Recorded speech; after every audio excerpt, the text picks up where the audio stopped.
ऐसे जो सो मानुष आनंद है वही मनुष्य गंधर्वों का एक आनंद है तथा वह अकामहत है जो कामना से पीड़ित नहीं है। उस क्षोत्रिय की भी प्राप्त मनुष्य गंधर्वों के जो सो आनंद है वही देवगंधर का एक आनंद है और वह अकामहत क्षोत्रिय को भी प्राप्त है। देवगंधर्वों के जो सो आनंद है वही नित्य लोक में रहने वाले पितृगण का एक आनंद है और वह अकामहत क्षोत्रिय को भी प्राप्त है। चिरलोक निवासी पितृगण के जो सो आनंद है वही आजानज देवताओं का आनंद है, एक आनंद है और वह अकामहत क्षोत्रिय को भी प्राप्त है। आजानज देवताओं के जो सो आनंद है वही कर्मदेव देवताओं का जो कि अग्निहोत्र आदि कर्म करके देवतत्व को प्राप्त होते हैं, एक आनंद है और वह अकामहत क्षोत्रिय को भी प्राप्त है। कर्मदेव देवताओं के जो सो आनंद है वही देवताओं का एक आनंद है और वह अकामहत क्षोत्रिय को भी प्राप्त है। देवताओं के जो सो आनंद है वही इंद्र का एक आनंद है तथा वह अकामहत क्षोत्रिय को भी प्राप्त है। इंद्र के जो सो आनंद है वही बृहस्पति का एक आनंद है और वह अकामहत श्रोत्रियों को भी प्राप्त है। बृहस्पति के सो आनंद है वही प्रजापति का एक आनंद है और वह अकामहत श्रोत्रियों को भी प्राप्त है। बृहस्पति के जो सो आनंद है वही प्रजापति का एक आनंद है और वह अकामहत श्रोत्रिय को भी प्राप्त है। प्रजापति के जो सो आनंद है वही ब्रह्मा का एक आनंद है और वह अकामहत श्रोत्रिय को भी प्राप्त है। इसकी भीति अर्थात भय से वायु चलता है, इसी की भीति से सूर्य उदित होता है और इसी के भय से ही अग्नि, इंद्र तथा पांचवा मृत्यु दौड़ता है। वायु आदि देवगण परम पूजनीय और स्वयं समर्थ होने पर भी अत्यंत श्रम साध्य चलने आदि के कार्य में नियम अनुसार प्रवृत्त हो रहे हैं। यह बात उनका कोई शासक होने पर ही संभव है क्योंकि इनके नियम से प्रवृत्ति होती है, इसलिए उनके भय का कारण और उन पर शासन करने वाला ब्रह्मा है। जिस प्रकार राजा के भय से सेवक लोग अपने अपने कामों में लगे रहते हैं, उसी प्रकार वे इस ब्रह्मा के भय से प्रवृत्त होते हैं। वह उनके भय का कारण ब्रह्मा आनंद स्वरूप है। उस ब्रह्मा के आनंद की यह मीमांसा विचारना है। उस आनंद की क्या बात विचारणीय है, इस पर कहते हैं यह वह आनंद लौकिक सुख की भांति विषय और विषय को ग्रहण करने वाले के संबंध से होने वाला है अथवा स्वाभाविक है। इस प्रकार यही उस आनंद की मीमांसा है। उसमें जो लौकिक आनंद ब्रह्मा है और शारीरिक साधन संपत्ति के कारण उत्कृष्ट गिना जाता है।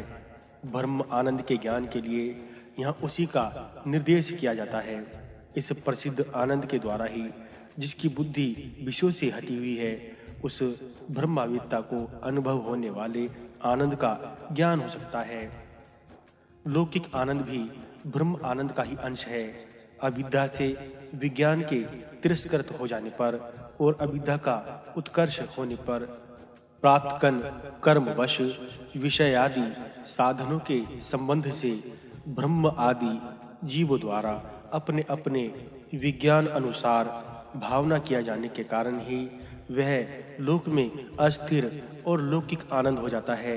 कामनाओं से पराभूत न होने वाले विद्वान श्रोत्रिय को प्रत्यक्ष अनुभव होने वाला वह ब्रह्मा आनंद ही मनुष्य, गंधर्व आदि आगे आगे की भूमियों में हिरण्यगर्भ पर्यंत अविद्या, कामना और कर्म का हार्स होने से उत्तरोत्तर 100 गुने उत्कर्ष से आविर्भूत होता है तथा विद्या द्वारा अविद्या जनित विषय विभाग के निवृत्त हो जाने पर वह स्वाभाविक ही परिपूर्ण एक और अद्वैत आनंद हो जाता है।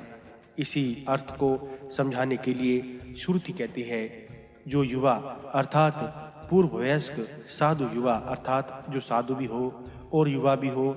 इस प्रकार साधु युवा शब्द युवा का विशेषण है।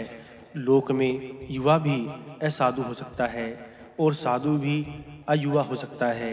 इसलिए जो युवा हो, साधु युवा हो, इस प्रकार विशेषण रूप से कहा जाता है। तथा अध्यायक वेद पढ़ा हुआ, आशिष्ट अत्यंत आशावान, दृढ़िष्ठ अत्यंत दृढ़ और बलिष्ठ अति बलवान हो। इस प्रकार जो इन आध्यात्मिक साधनों से संपन्न हो और उसी की है धन से अर्थात उपभोग के साधन से तथा लौकिक और पारलौकिक कर्म के साधन से संपन्न संपूर्ण पृथ्वी हो, अर्थात जो राजा यानी पृथ्वीपति हो, उसका जो आनंद है वह एक मानुष्य आनंद यानी मनुष्य का एक प्रकृष्ट आनंद है। ऐसे जो सो मनुष्य आनंद है वही मनुष्य गंधर्वों का एक आनंद है। मानुष आनंद से मनुष्य गंधर्वों का आनंद 100 गुना उत्कृष्ट होता है। जो पहले मनुष्य होकर फिर कर्म और उपासना की विशेषता से गंधर्व तत्व को प्राप्त हुए हैं, वे मनुष्य गंधर्व कहलाते हैं। वे अंतधर्नादि की शक्ति से संपन्न तथा सूक्ष्म शरीर और इंद्रियों से युक्त होते हैं, इसलिए उन्हें शीतोष्ण आदि द्वंद्वों का थोड़ा प्रतिघात होता है तथा वे द्वंद्वों का सामना करने वाले सामर्थ्य और साधन से संपन्न होते हैं। अतः उस शीतोष्ण आदि द्वंद्व से प्रतिहत न होने वाले तथा उसका आघात होने पर उसका प्रतिकार करने में समर्थ मनुष्य गंधर्व को चित्त प्रसाद प्राप्त होता है और उस प्रसाद विशेष से उसके सुख विशेष की अभिव्यक्ति होती है। इस प्रकार पूर्व भूमि की अपेक्षा आगे की भूमि में प्रसाद की विशेषता होने से 100 गुने आनंद का उत्कर्ष होना संभव है। आगे के सब वाक्यों के साथ रहने वाला श्रोत्रिय यह चाका महतस्य यह वाक्य पहले मानुष आनंद के साथ इसलिए ग्रहण नहीं किया गया कि विषयक भोग और कामनाओं से व्याकुल न रहने वाले श्रोत्रिय के आनंद का उत्कर्षण मानुष आनंद की अपेक्षा 100 गुना अर्थात मनुष्य गंधर्व के आनंद के तुल्य बतलाना है। श्रुति में साधु युवा और अध्यायक ये दो विशेषण सार्वभौम राज्य का श्रोत्रियत्व और निष्पाप तत्व प्रदर्शित करने के लिए ग्रहण किए जाते हैं। इन्हें आगे भी सबके साथ समान भाव से समझना चाहिए। विषयों के उत्कर्ष और अपकर्षण से सुख का भी उत्कर्ष और अपकर्ष होता है, किंतु कामना रहित पुरुष के लिए सुख का उत्कर्ष या अपकर्ष हुआ नहीं करता। इसलिए अकामहत्व की विशेषता है और इसी से अकामहत्व पद ग्रहण किया जाता है। अतः इससे विशिष्ट पुरुष के सुख का 100 गुना उत्कर्ष देखा जाता है। अतः अकामहत्व को परम आनंद की प्राप्ति का साधन बतलाने के लिए अकामहत्व विशेषण ग्रहण किया गया है और सबकी व्याख्या पहले ही की जा चुकी है। देव गंधर्व जो जन्म से ही गंधर्व हो, चिरलोक लोक नाम चिरस्थाई लोक में रहने वाले यह पितृगण का विशेषण है। जिन पितृगण का चिरस्थाई लोक है वे चिरलोक लोक कहे जाते हैं।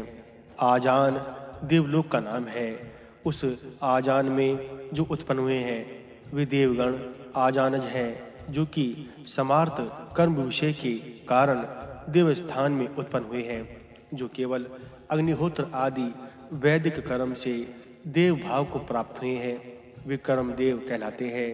जो 33 देवगण यज्ञ में हविर्भाव लेने वाले हैं वे ही यहाँ देव शब्द से कहे गए हैं।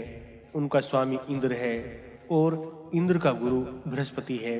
प्रजापति का अर्थ विराट है तथा त्रैलोक्य शरीरधारी ब्रह्मा है, जो समिष्ट व्यष्टि रूप है और समस्त संसार मंडल में व्याप्त है। जहाँ ये आनंद के भेद एकता को प्राप्त होते हैं, अर्थात एक ही गिने जाते हैं, तथा जहाँ उससे होने वाले धर्म एवं ज्ञान तथा तदिवेशक अकामहत्व सबसे बढ़े हुए हैं, वह यह हिरण्यगर्भ ही ब्रह्मा है। उसका यह आनंद श्रोत्रिय निष्पाप और अकामहत पुरुष द्वारा सर्वत्र प्रत्यक्ष उपलब्ध किया जाता है। इससे यह जाना जाता है कि निष्पाप तत्व, अकामहत तत्व और क्षोत्रिय तत्व ये तीन उसके साधन हैं।